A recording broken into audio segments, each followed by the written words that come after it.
네, 각이 살아있는 정치평론 시사정각 시작하겠습니다. 오늘은 윤희석 국민의힘 선임 대변인, 김진욱 전 민주당 대변인 나오셨습니다. 두 분 어서 오세요. 예. 먼저 첫 번째 주제요. 내용 보겠습니다.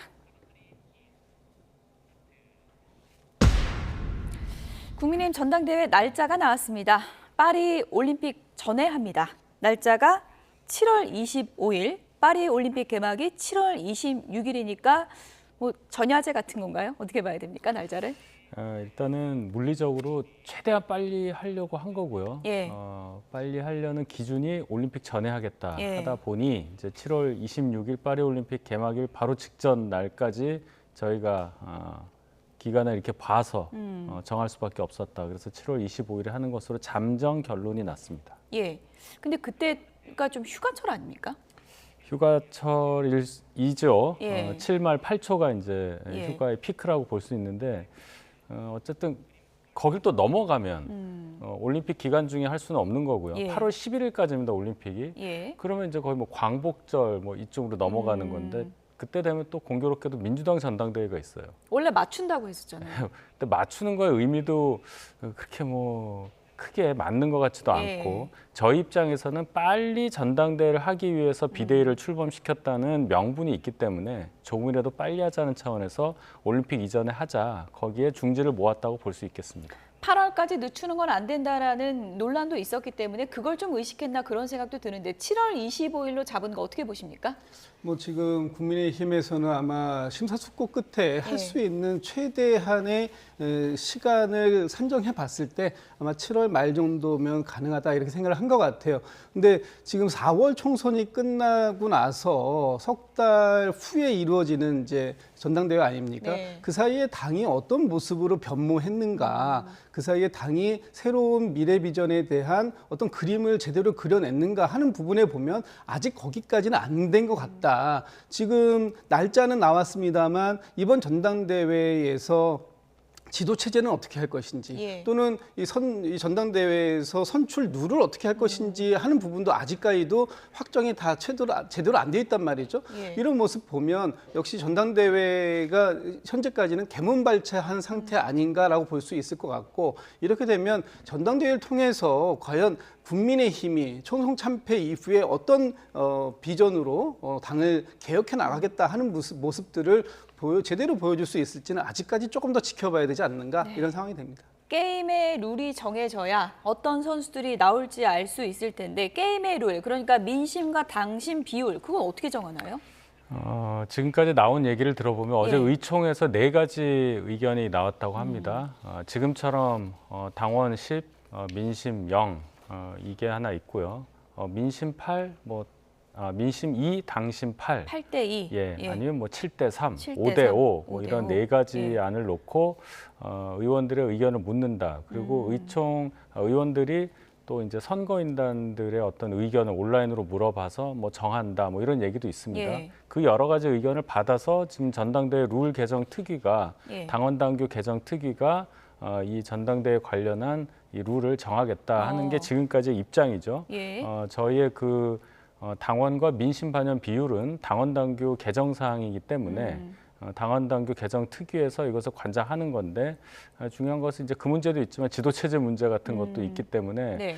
제가 볼 때는 굉장히 빨리 속도를 내서 이걸 정하지 않으면 7월 25일에 정말 할 수 있을까? 이거 정하다 싸워서 미뤄지는 거 아니에요? 뭐 싸운다기보다는 예. 이 절차가 있습니다. 절차요. 예. 이 당원당규라는 것이 나라로 치면 헌법에 관련된 그런 큰 규정이기 예. 때문에 전국이 또 상임정국 이런 의결 체제에서 의결을 해야 되고 또 그 과정에서 의견 수렴도 당연히 필요한 거 아니겠습니까? 근데 지금 물리적으로 7월 25일이면 정말 시간이 없어요. 그렇기 때문에 적어도 6월 15일 정도까지는 예. 이 모든 것이 나와야 그때 공고를 해야 됩니다. 적어도 6월 15일에 공고를 하지 않으면 예. 7월 25일에 전당회 하는 것이 거의 불가능하다고 저는 생각해요. 그렇군요. 예. 그럼 룰이 정해진 다음에 어떤 선수가 나올지가 정해지는 건가요? 그거는 나올 사람들이 룰을 어떻게 받아들이냐에 따라 다른 거겠죠. 예. 룰 때문에 나올 사람이 안 나온다, 또는 룰 때문에 안 나올 사람이 나온다. 저는 그렇게 생각하지는 않습니다. 다만 언론에서 또는 이 관심 있는 분들은 예. 룰이 어떻게 되면 어떤 사람한테 유리할 테니까 누군 나오고 안 나오고 뭐 이런 거는 짐작은 할 수 있겠지만 적어도 당대표에 나올 분이라면은 룰 때문에 본인의 뜻을 꺾는다든지 그런 정도 생각은 안 하리라고 저는 믿습니다. 그래도 뭐 내가 될 수 있어야 나오는 거니까 유승민 의원 같은 경우에는 당신 민심 5대5 정도는 돼야 나올 것 같다라는 언론의 분석이 있지 않습니까? 그러니까 이게 룰이 전당대회에서 출마하시는 분들은 아마 유불리를 따지게 되어 있어요. 특히 이 당심을 그 등에 업고 있다고 생각하시는 분이나 혹은 당심보다는 일반 민심 쪽에서 조금 더 본인에게 좀 지지를 더 많이 보내줄 것 같다고 하시는 분들은 이 룰이 5대5로 결정되는지 7대3으로 결정되는지 8대2로 결정되는지가 굉장히 중요하겠죠. 예. 근데 지금 국민의힘의 상황을 놓고 보면 예. 전당대회에 출마할 것으로 예상되는 혹은 가능성이 높다라고 보여지는 이 다선의 수도권 중심의 의원님들을 놓고 보면 예. 근데 이분들이 한동훈 전 비대위원장하고의 격차가 지금 상당하거든요. 예. 그러니까 전체적인 비율을 놓고 보거나 아니면 당신만 놓고 봐도 이 비율이 상당히 그 격차가 크기 때문에 이런 격차 속에서 과연 룰이 지금 몇 대 몇으로 정해지는 게 무슨 의미가 있겠는가. 어차피 대표는 한동훈, 어대한이라는 그런 말이 신조어처럼 국민의힘 안에서도 예. 나오는 걸 보면 글쎄요, 뭐 당심, 민심의 비율의 문제가 아니라 한동훈 전 비대위원장이 출마 의지에 달려 있는 게 아닌가. 어대한입니까? 그렇게 지금 말이 예. 나오고 있으니까요. 근데 지금 여론조사 보면 저희가 이제 빨간색으로 표시한 게 지지층 대상 여론조사고 회색으로 표시한 게 일반 국민 대상 여론조사인데요. 5월 말에 실시된 여론조사고요. 유승민 전 의원 같은 경우에 민심 비율을 높이면 높일수록 유리할 수밖에 없는 게 일반 국민 대상으로 했을 때는 한동훈 전 위원장보다 조금 뭐 오차범위 내긴 하지만 조금 높게 나왔거든요. 이건 어떻게 분석하세요? 그러니까 저 일반인 대상의 여론조사에서 예. 과연 역선택 방지 조항이 어느 정도까지 들어있는지 이 부분에 대한 부분은 저게 지금 아직 구체적으로 나와 있지 않은데요. 예. 만약에 민주당을 지지하는 분들을 제외하고 국민의힘을 지지하거나 아니면 지지하는 정당이 없음 정도까지의 역선택 방지 조항을 적용했을 때 저런 결과가 나온다면 아마도 저건 유승민 의원한테 굉장히 의미가 있겠죠. 그렇지만 아마도 국민의힘에서 여론조사 비율을 반영한다고 했을 때는 예. 분명히 역선택 방지 조항을 좀 넣을 것이고요. 예. 거기에 당심과 크게 차이가 나지 않지 않을까? 뭐 일부 조금 영향은 있겠습니다만 그런 생각을 해볼 수 있겠죠. 예, 유승민 전 의원이 언론 인터뷰에서 당원 100% 그 룰 때문에 당이 망한 거다 이렇게 이제 비판을 했는데 이번에 결과적으로 봤을 때 민심 반영 비율이 어디까지 좀 올라갈 수 있다고 보세요? 직전 전당대회는 10대 0이었지만 네. 그 전에 이준석 대표가 당선될 때는 7대 3이었습니다. 민심이 3이에요. 그렇습니다. 예. 예, 그래서 아마 그 정도까지 가는 안으로 의견이 모아지지 않을까. 지금 당에서는 아마 2대 8, 2대 8을 좀 많이 말씀하시는 것 같아요. 예. 그 1의 차이가 얼마나 되는 건지 저는 짐작은 못 하겠는데 예. 어쨌든 민심 반영 비율을 당연히 들어가는 것으로 가는 방향으로 보셔야 되는 게 맞고 방금 전에 그 그래프 보면은 차이가 많이 나죠. 지지층이라고 하시는 분들이 예를 들어 한동훈 비대위원장이나 유승민 의원에 대해서 생각하는 것과 일반 국민이라는 전체를 놓고 봤을 때 숫자의 괴리가 굉장히 큽니다. 예. 말씀하셨듯이 역선택 방지 조항이라는 거, 민주당 또는 야권 지지자들이 생각하는 부분과 예. 그것이 저희의 당대표 선거에 투영이 되는 것이 논리적으로 맞느냐 이런 차원에서 본다면 과거와 같이 이번에도 민심이 들어갈 때 역선택 방지 조항이 당연히 들어가리라고 저는 믿습니다. 예, 이번 전당대회 최대 관전 포인트는 바로 한동훈 전 위원장의 출마 여부인데요. 당 안팎에서 이런저런 얘기들이 나오고 있습니다. 들어보시죠.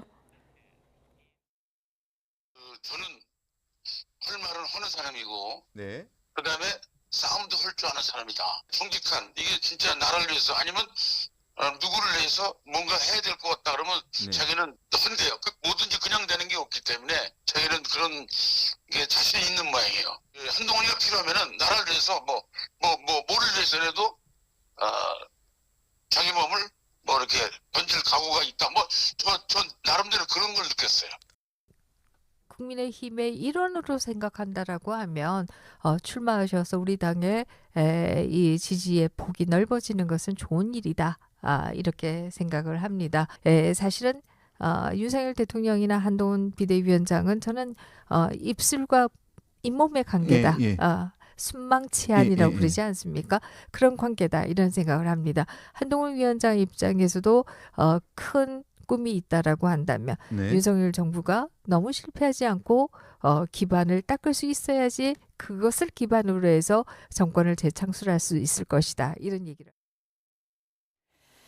네, 김은국 씨 만나서 얘기하면 언론에 다 나올 거라는 건 한동훈 전 위원장도 예상을 했을 텐데 나라를 위해 몸을 던질 각오가 되어 있다. 이런 얘기를 김은국 씨 했다는 거는 좀 등판 가능성이 높다고 봐야 될까요? 지금 뭐 등판 가능성은 이제 사실상 등판하는 것으로 결정된 수준 정도까지 올라간 게 아닌가라는 생각이 들어요. 거의 굳어졌다. 거의 예. 굳어졌다고 봐야죠. 그러니까 일부에서는 한동훈 전 비대위원장은 개인을 놓고 보면 출마를 안 하고 이번 전당대회에서는 한 템포 쉬어가는 것이, 그리고 그 기간 동안 한동훈 전 비대위원장의 어떤 정치적 역량을 키우는 것이 바람직하다라고 얘기를 하지만 예. 지금 주위의 상황들은 그렇게 한동훈 비대위원장을 놔두지 않는 그런 분위기거든요. 예. 그러니까 여러 군데에서 사람들이 다 만나고 나면 해석을 출마 가능성이 높다 이렇게 해석들을 하지 않습니까? 본인은 또 부인을 안 하고 있으니까. 안 하고 있고요. 예. 그렇다면은 뭐 사실상 이제는 한동훈 전 비대위원장의 등판 가능성이 아니라 등판 시기가 언제이냐라고 하는 것으로 이제는 옮겨간 게 아닌가. 예. 이제 나올 것이냐 말 것이냐를 놓고 우리가 얘기할 게 아니라 예. 언제쯤 출마 선언을 하게 될 것이냐라는 것을 놓고 얘기해야 되는 시점으로 옮겨갔다. 네. 저는 이렇게 보고 있습니다. 전당대회 시간표가 나왔으니까요. 언제쯤 만약에 나온다면 얘기를 해야 되는 겁니까? 그래도 데드라인이 있는 거잖아요. 그렇죠. 예. 어느 정도 시간을 두고 본인이 출마한다면 출마 입장을 밝혀야 할 텐데 일단 지금 좀 이르다고 봅니다. 왜냐하면 아까 제가 말씀 좀 드리다 말았는데 지도체제 부분도 저희가 변경 가능성이 없지가 않아요. 지금은 단일성 집단지도 체제인데요. 예. 대표 따로 뽑고 최고위원 따로 뽑고 예. 지금 나오는 의견이 과거처럼 1등부터 5등 정도까지 그냥 집단지도 체제. 그중에 예. 1등 한 분이 대표 최고위원 하는 거 예. 아니면 하이브리드라고 해서 하이브리드. 예. 대표 출마하신 분 1등, 2등, 3등, 그래서 2등, 3등도 최고위원, 1등이 예. 대표, 그리고 또 최고위원 따로 뽑고 이런 아. 얘기까지 나온단 말이죠. 예. 이런 여러 가지 상황, 그리고 한동훈 비대위원장 입장에서는 총선 패배에 대한 어떤 총체적인 책임을 지고 있는 입장에서 바로 총선 패배 이후 얼마 되지 않은 시점에서 별다른 사정 변경 없이 출마하는 것이, 당대표에 출마하는 것이 명분상 맞느냐, 이 부분을 뚫어야 할 본인만의 또 다른 명분을 만들어야 한다는 그런 숙제가 있어요. 그런 차원에서 본다면은 본인이 전당대 출마하고자 하더라도 그 시점 그리고 말하는 상황 이런 것을 잘 봐서 말할 수밖에 없다. 그래서 아직은 저희 당의 여러 가지 상황, 전당대 이제 날짜는 어느 정도 잠정 예. 결론 났지만 이런 여러 가지 룰이라든지 이런 것이 어느 정도 결정이 돼서 뭔가 가시화된 시점 이후에나 알 수 있지 않을까. 집단지도 체제로 가는가는 투표합니까? 그거 어떻게 정하나요? 그거 당원당규 개정 사항이니까 예. 그것도 이제 전국위원회 의결을 거쳐야 하는 건데요. 지금 당원당규 개정 특별위원회라는 것이 어제 발족을 했어요.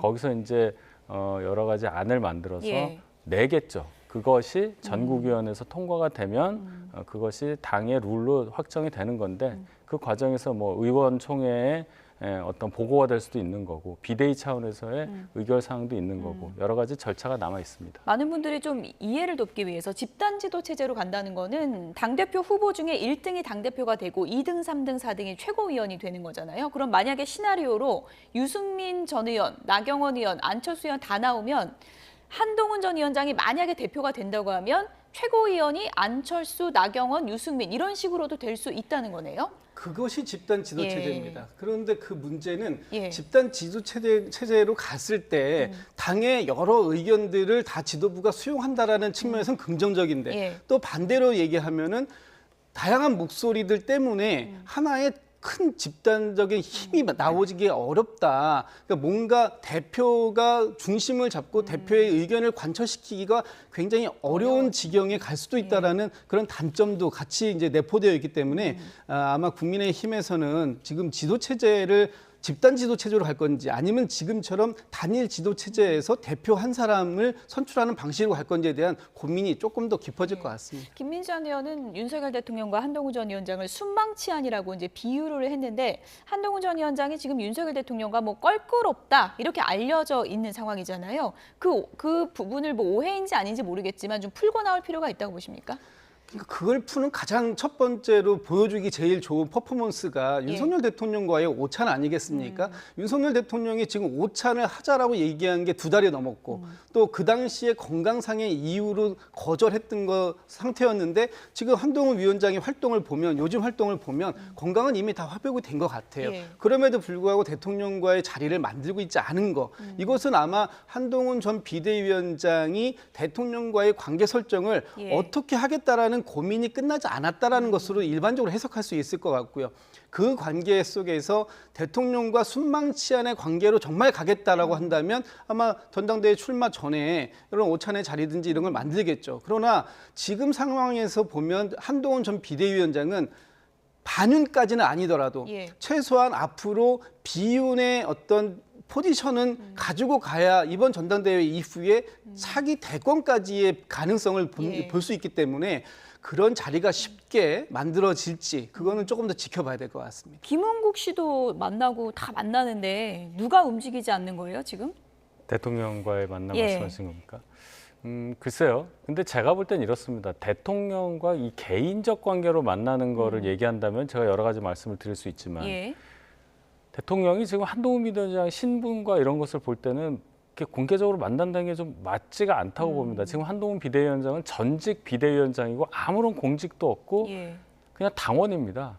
그냥 일반인이란 말이죠. 그래도 총선 이후 낙선자들 다 만나지 않았습니까? 그건 예. 그 시점이죠. 지금은 이제 그 너무 늦었으니까? 이후로 이제 지났고요. 그런 차원에서 대통령이 한동훈 비대위원장만 콕 집어서 만나서 그걸 또 언론에 공개하고 하는 것도 어떻게 보면 좀 안 맞지 않나. 저는 그런 개인적인 생각을 해봅니다. 예. 한동훈 전 위원장 같은 경우에 지금 뭐 한동훈 특검법을 조국혁신당에서 발의를 했잖아요. 민주당은 어떤 입장인가요? 민주당 입장에 따라서 이게 통과 여부가 결정이 될 텐데요. 그래서 아직 제가 알기로는 민주당에서 이 특검법에 대해서 구체적인 논의를 하지는 않고 있는 걸로 알고 있어요. 아마 예. 이제 그 지금 이제 원 구성 단계에 있기 때문에 원 구성 협상이라든지 이런 것들이 끝나면 본격적으로 이 법안을 상임위 차원에서 논의를 하는 과정이 있지 않겠습니까? 그 과정에서 조금 더 구체적인 얘기가 나올 것 같고요. 예. 지금 조국 혁신당에서 내놓은 그 이 특검법안을 보면 뭐 한동훈 전 비대위원장이 검사장 시절에 있었던 그런 뭐 그 이 고발 사주 의혹이라든지 이런 부분들을 다 담고 있어요. 예. 그 부분에 대해서는 민주당도 예전부터 문제가 있다라고 봤고 그 부분에 대한 논의가 필요하다라고 봤기 예. 때문에 뭐 일정한 부분에 있어서는 동의를 하지 않을까라는 생각이 듭니다.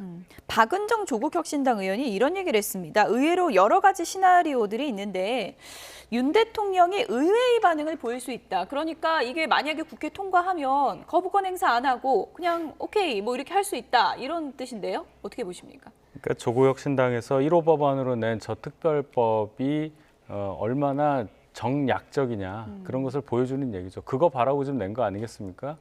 윤한 두 분 사이에 갈등이 있다는 것을 전제로 해서 예. 이거 어떤 식으로든 본회의 통과하면 윤 대통령이 받을 거다 뭐 이 얘기인데요. 글쎄요.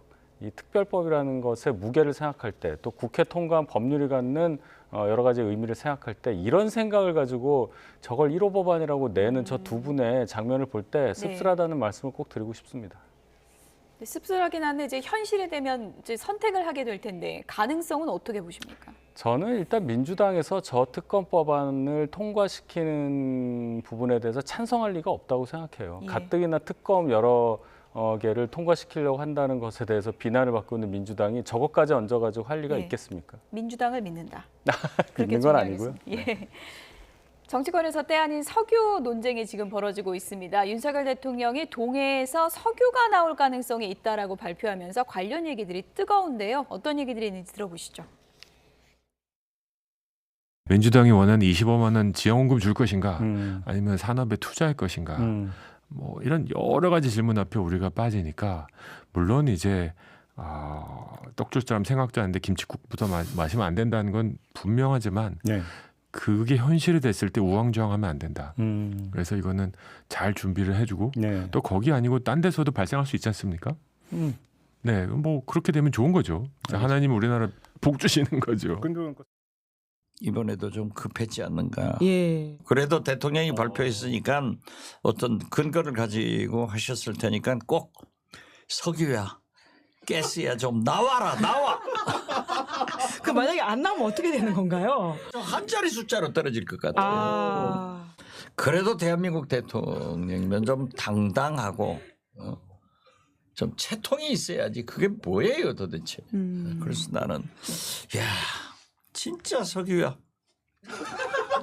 가스야 우리 국민을 위해서 나와라 나와 이렇게 얘기합니다. 네, 석유야 나와라. 박지원 의원이 이렇게 했는데 진심이겠죠? 저 말은? 나오면 좋은 예. 거죠. 나오면 뭐 우리 국민들이 우리나라가 산유국이 되고 우리나라에서 석유로 치면 4년 분량, 가스로 치면 29년 분량을 사용할 수 있는 그런 막대한 그 자원이 개발된다면은 우리 국민 중에 누가 반대하겠습니까? 쌍수를 들어서 환영할 일이죠. 그런데 이제 문제는 지금 우리나라 이 인근해에 석유나 어떤 가스 자원들이 매장되어 있는 건 사실 뭐 일부 발견된 것도 있고 예. 또 그 동해에서 가스를 2004년부터 2021년까지 시추를 한 격도 있어요. 그런데 이 지금 말씀하신 이 부분이 과연 그 정도의 경제성을 가지고 우리가 상업화에 성공할 수 있을 정도가 되느냐. 지금 이 단계로서 봐서는 시추를 해보고 정확한 매장량을 확인한다든지 그다음에 그걸 생산을 한다고 했을 때 예. 경제성이라든지 이런 부분들을 좀 세밀하게 따져봐야 될 그런 시점인데 대통령께서 직접 발표를 하시다 보니까 다른 구구한 억측들도 함께 나오고 있는 상황이 아닌가 싶습니다. 하필 그 발표 시점이 대통령 지지율이 최저치를 찍은 그 시점이다 보니까 이거 너무 국면 전환용으로 섣불리 던진 거 아니냐 이런 비판이 야권에서 나오고 있습니다. 참 야당하기가 참 쉬워요. 예. 뭐 어떤 사건 하나만 터져도 이게 국면 전환용으로 덮기 위해서 한다 이런 얘기 많이 하는데요. 아니 이 매장이 돼 있다는 어느 정도 굉장히 큰 매장량이 예상이 된다 이런 보고가 있어서 국민들께 좋은 말씀을 드리기 위해서 대통령이 직접 나온 거를 가지고 예. 박지원 의원처럼 이렇게 조소 어린 시각으로 얘기하는 것이 과연 맞느냐. 대통령이 이 얘기를 하면 안 됩니까? 그럼 없다고 얘기할 수는 없는 거잖아요. 있으니까 좋은 소식을 말씀드리는 건데 그걸 가지고 경제성이 있느냐, 나중에 확실하면 얘기해야 되지, 나중에 안 나오면 어떡하냐 이 얘기하는 것은 전혀 본질과 맞지 않다. 그냥 대통령 입장에서는 우리나라 해역에서 우리가 산유국이 될 수 있을 만한 가능성이 굉장히 높아지는 결과가 나왔고 그것을 우리가 잘 하겠다. 이걸 국민께 보고 드린 것에 불과한 겁니다. 여기에 대해서 정치적 해석, 지지율 얘기까지 나오면서 얘기하는 것은 정말 정치 과잉의 한 단면을 보는 것 같다. 뭐 일각에서는요, 꼭 뭐 야권뿐만 아니라 아직은 예측 단계이기 때문에 대통령이 직접 나서서 발표하는 것은 조금은 이르지 않느냐 그런 또 시각도 있거든요. 우리나라가 산유국의 꿈이라는 것을 50년 이상 갖고 있었던 거 아니에요. 76년에 박정희 대통령도 똑같은 거 했었습니다. 그럼 그때도 지지율을 감안해서 얘기를 했다고 야당이 그때 비난을 했었는지는 제가 확인하지 못했지만은 어느 국가 원수더라도 당연히 그런 소식이 있으면 해야 된다고 생각합니다. 그것을 자꾸 지지율이랑 연결시키는 우리의 이 논리 구조에 대해서 비판받는 거지 대통령의 발표 자체에 대해서는 비난받을 여지가 저는 전혀 없다고 봐요. 네. 동해에서 정말 석유가 나올지 이 부분은 뭐 시추 결과를 저희가 좀 지켜봐야 하는 부분이고요. 잠시 뒤에 저희가 경제 전문가와도 자세하게 짚어드리도록 하겠습니다. 다음 주제요. 영상으로 보겠습니다.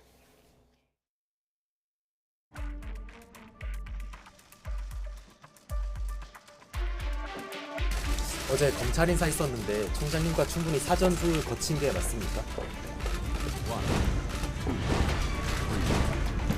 어제 단행된 검사장의 인사는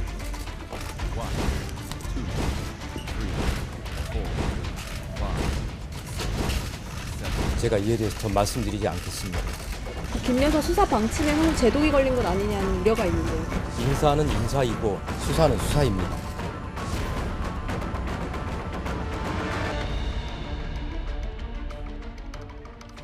이제 김건희 여사 소환해야 하지 않느냐는 좀 필요성이 제기가 되고 있는데 우리 법 앞에 예외도 특혜도 성역도 없다.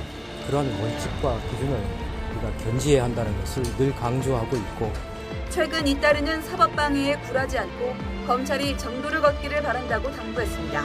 저에게 주어진 소명과 책무를 다하겠습니다. 우리 법 앞에 예외도 특혜도 성역도 없다.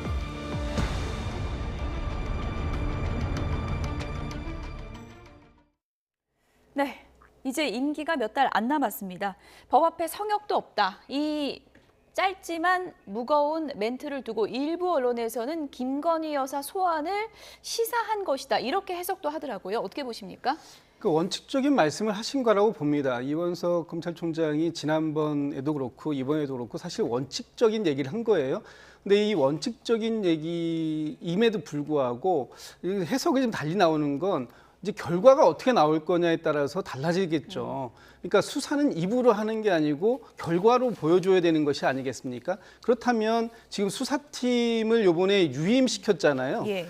그 김건희 여사에 관련된 수사를 하고 있는 2개 팀이 있는데 그 2개 팀을 지금 유임을 시켰어요. 그럼 유임시킨 그 팀에서 나올 결론, 그 결론이 뭐냐를 봐야 되는데 그 결론을 내기 위해서는 김건희 여사에 대한 어떤 형식이든지 조사가 필요하다라는 것이고 그 조사가 출석 조사일 가능성, 뭐 서면 조사도 있겠습니다만 출석 조사가 필요하다라는 많은 사람들의 공감대가 형성이 됐다면 출석해서 이제 마무리 조사를 해야죠. 그리고 이제 그 조사 결과를 발표해야 되는데 그런 데까지 갈 수 있을 것인가 하는 걸 지금 국민들은 지켜보고 계신 거다 이렇게 보고 있습니다. 예.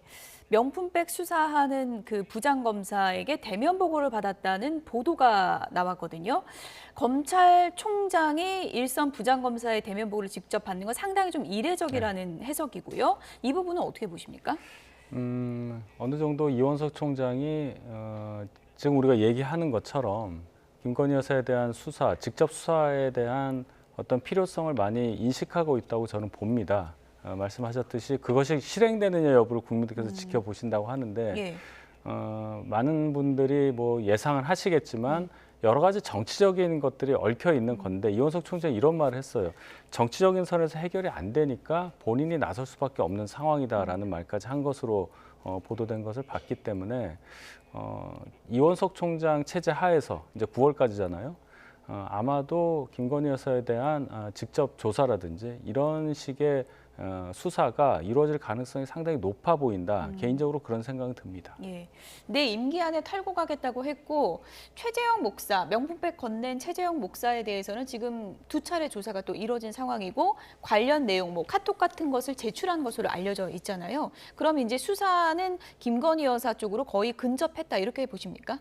지금 많이 가고 있죠. 특히 최재형 목사의 오늘도 언론 보도를 보면 카톡 내용이라든지 또 여사께서 또 그 말씀하시고 난 이후에 대통령실 관계자가 최재형 목사에게 연락을 해왔다든지 하는 내용들이 지금 최재형 목사의 증언을 통해서 구체적으로 나오고 있거든요. 예. 그렇다면 이제 이런 사실관계들을 확인했기 때문에 여사에 대한 직접적인 그 조사의 필요성은 더 커졌다 이렇게 보여집니다.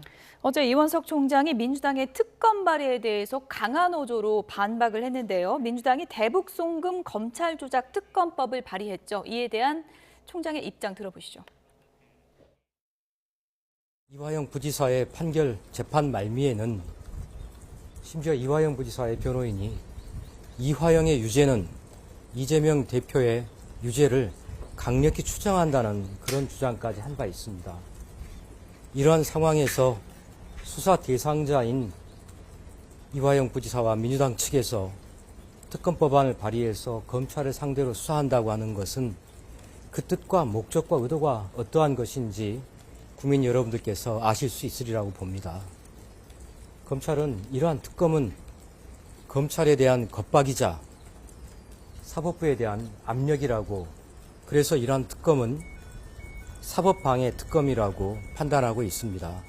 이화영 부지사는 국회의원을 지내고 부지사를 지내고 킨텍스 사장을 지낸 정치적으로 중량감 있는 중진입니다. 그런 분에 대해서 어느 검사가 회유를 할 수 있단 말입니까? 검사가 이화영 부지사에 대해서 자신의 인생을 걸 수가 있겠습니까? 네, 이화영 전 부지사 1심 판결 나오기 나흘 전에 지금 민주당이 이 특검 법안을 발의를 한 것이고 이원석 총장이 상당히 이례적으로 긴 시간 반박을 했는데 검찰에 대한 겁박이다 이렇게까지 표현을 했네요. 겁박이 맞죠. 1심 선고가 7일 날입니다. 뭐 그 시점도 공교롭거니와 이원석 총장 정확히 얘기했듯이 이화영 부지사 측에서 얘기를 했잖아요. 본인들이 유죄가 나오면 이거 바로 이재명 대표의 유죄로 연결된다. 것까지 얘기를 했었는데 재판 과정에서. 근데 이 검찰의 기소에 대한 수사를 하겠다는 것은 바로 이재명 대표 방탄으로 연결되는 거예요. 민주당에서 여러 가지 특검법을 발의를 했지만 적어도 이 법에 대해서는 안 하는 게 훨씬 나았다. 이전에 나왔었던 모든 특검법과 연관시켜서도 이 순수성이 의심이 되고 이재명 대표의 사법 리스크가 이만큼 크다 하는 것을 국민들께 그냥 보여주는 행위란 말이죠. 따라서 민주당에서 이러한 논리 구조에 전혀 맞지 않는 이런 감정에 엮인 특검법 발의한 것을 다시 한번 제고하는 것이 맞지 않느냐. 이거 굉장히 정치적인 실수라고 저는 생각합니다. 예, 술자리에서 진술 조작한 거 아니냐. 민주당이 이제 그런 의혹을 계속해서 제기하고 이번에 이제 특검 법안까지 발의를 한 건데 판결 전에 이러는 거는 사법부 흔들기 아니냐 이런 또 시각도 있는 것 같습니다. 그러니까 이렇게 특검법을 제출하게 되게끔까지 간 데에는 저는 검찰이 스스로 이 부분을 초래한 부분도 없지 예. 않다고 생각합니다. 왜냐하면 지난번에 이화영 부지사 쪽에서 어떤 진술 회유 의혹을 얘기했을 때 민주당에서는 뭐라고 얘기했냐면요. 이거 검찰이 직접 나서서 감찰을 하던 이 내용들을 좀 정확하게 밝혀달라고 얘기를 했었습니다. 그런데 검찰에서는 이거는 검찰 흔들기다라고만 얘기하면서 그런 일이 없으니까 사실관계가 다르다라고만 얘기하고 끝냈거든요. 예. 근데 지금 그 이화영 부지사뿐만이 아니고 이때 같이 조사를 받았던 경기도 평화협력국장 신모 씨라는 분이 며칠 전에도 인터뷰를 했어요. 본인이 이화영 전 부지사를 3차례 만났고 그 본인이 직접적으로 검찰로부터 검사로부터 회유와 압박을 받은 것도 있다라고 또 이렇게 얘기를 합니다. 그렇다면 단지 이게 이화영 전 부지사 한 사람에 대한 것뿐만 아니라 이런 과정들이 전체적으로 관행적으로 있었던 게 아닐까라는 또 의구심을 가질 수밖에 없는 부분이거든요. 이 부분에 대해서 검찰 스스로가 이 진상을 규명하려고 하는 노력들을 진작에 좀 더 좀 많이 좀 보여줬다면 아마 이 특검법을 발의하는 지경까지 가지 않았을 수도 있지 않았을까라는 또 그런 또 생각도 해봅니다. 뭐 그렇게 말씀하시면은 국민들께서 오해를 하시죠. 이화영 부지사 측에서 뭐 회유받았다고 한 날짜라든지 장소라든지 계속 말 바뀌면서 사실관계가 안 맞았다는 거 다 아시지 않습니까? 창문이 어디에 뚫려 있었든지 창문이 없었다든지 이런 얘기까지 하나도 안 맞았어요. 그것을 어떻게 검찰에서 증명을 하냐는 얘기죠. 주장 자체가 잘못됐다는 얘기입니다. 근데 이걸 가지고 특검법까지 발의를 하는 민주당의 속사정이 얼마나 급한지 이걸 알 수 있게 되는 법안 발의이기 때문에 이 부분은 정치적으로 민주당에서 엄청나게 실수했다. 이 지적은 아마 반박 못 하실 겁니다. 예, 반론 짧게 듣겠습니다. 검찰의 사법정의는 야당을 대상으로만 구현되는 것인가 하는 부분에 대해서 제가 다시 한번 말씀드리고요. 검찰이 그동안 지난 2년 동안 이 윤석열 정부 하에서 보여줬던 모습들이 검찰권을 가지고 정권을 옹이하는 데만 활용됐던 거 아닌가라는 반성도 해봐야 된다라는 목소리도 분명히 있다는 말씀을 좀 드리고 싶습니다. 어쨌든 이화영 전 부지사 1심 판결이 이제 사흘이면 나오는 거니까 그 판결에 따라 또 이재명 대표의 사법 리스크에도 또 변수가 될 것 같은데요. 이재명 대표가 어제 최고위원 회의에서 이런 얘기를 했습니다. 다음 주제 보여주시죠. 인간을 능멸한 것이다. 이재명 대표가 어제 이런 얘기를 하면서 최고위원회에서 웃음을 참지 못했습니다. 어떤 상황인지 화면으로 함께 보시죠. 좀 기가 막힌 얘기들이 몇 가지 있는데 우선 서울시에서 내놓은 정책 중에 정관 보건수술 지원 정책 이거 좀 납득하기 어렵고 쪼이고 댄스 캠페인 하자는 이게 국민을 또 인간을 능멸하는 말 아닙니까? 어떻게 이런 소리를 할 수 있죠? 쪼이고 댄스라고요? 쪼이고 댄스라고요? 제가 말하기가 좀 어려워서 더 이상 얘기 안 하겠습니다. 이 국민의힘 서울시 의원이 이게 저출산 대책이랍시고 한 얘기입니다. 어떻게 이런 생각을 할 수 있는지 참 기가 막힙니다. 네.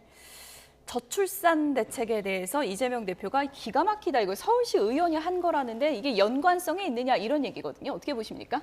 그러니까 지금 우리나라에서 저출생 문제가 지금 어제 오늘의 문제가 아니잖아요. 그동안 정부가 몇십 년 동안 수백 조의 돈을 투입했지만 사실 이 저출생 문제를 극복하지 못했어요. 그런데 지금 최근에 나와 있는 이 국책연구기관의 보고서, 한국조세재정연구원의 보고서에 보면 저출생 극복 방안으로 제시한 걸 두 가지를 들고 있습니다. 하나는 여아를 1년 먼저 학교를 보내자.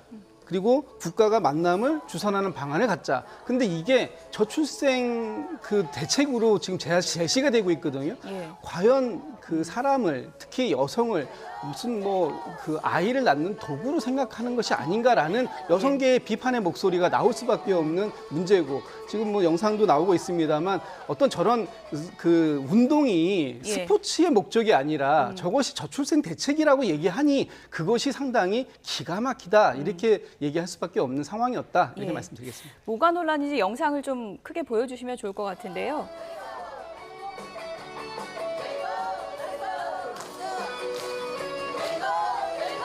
이게 서울시 의회 토론회 유튜브에서 저희가 지금 보여드리고 있는 건데, 뭐 내용을 모르시겠지만 이게 케겔 운동이 저출산 대책이 될 수 있다는 거잖아요. 저런 아이디어를 보고 누리꾼들이 정말 이게 말이 되느냐, 분노를 느낀 누리꾼도 있다, 이런 얘기가 있더라고요. 예. 제가 볼 때는 제가 저분의 의도를 직접 여쭤본 건 아니지만은 예. 아마도 조금이라도 그 임신 가능성을 높이기 위한 아마 그런 운동이 아니냐.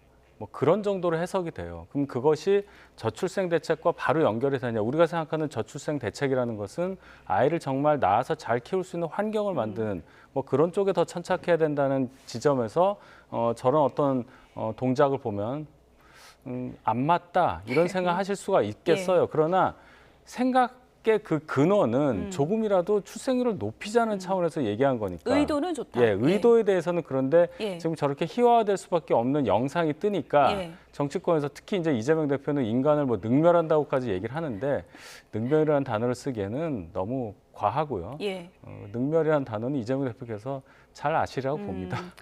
오세훈 시장이 뭐 그러면 이재명 대표는 뭐 한 거 있냐, 저출산 문제 해결하기 위해서라면서 반박을 하기도 했는데, 뭐 의도가 좋으면 모든 시도가 다 긍정적으로 평가를 받을 수는 또 없는 거라는 시각도 있고요. 어떻게 보십니까? 그러니까 서울시에서 내려온 정책들, 예를 들면 좀 전에 말씀드린 뭐 정관 수술을 했던 걸 이제 복원하는 그런 비용을 지원한다든지, 예. 이런 건 저는 정책적으로 할 수 있다고 봅니다. 그런데 이런 시도들이 어떤 일부의 광역 지자체나 일부 지자체에서 한다고 해서 되는 건 아니거든요.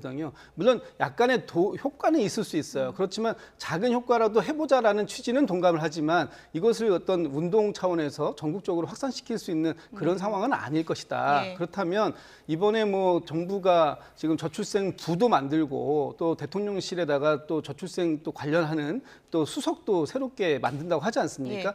이제 전반적인 종합적인 대책, 출생, 결혼, 출산, 그다음에 양육 뭐 이런 것들이 사실은 다 패키지로 되어 있는 거기 예. 때문에 이 패키지를 잘 만들어 나가는데 뭐 여야가 어디 있겠습니까? 뭐 야당도 적극적으로 협조하겠다, 이런 말씀드리겠습니다. 네. 이번에 뭐 쪼이고 댄스 논란이지만 저출산 대책이 얼마나 지금까지 부족했는지, 이 부분에 대해서는 여야 모두 좀 반성을 해봐야 될 부분이 아닌가, 이런 생각이 드네요. 윤희석 국민의힘 선임 대변인, 김진욱 전 민주당 대변인 두 분이었습니다. 고맙습니다.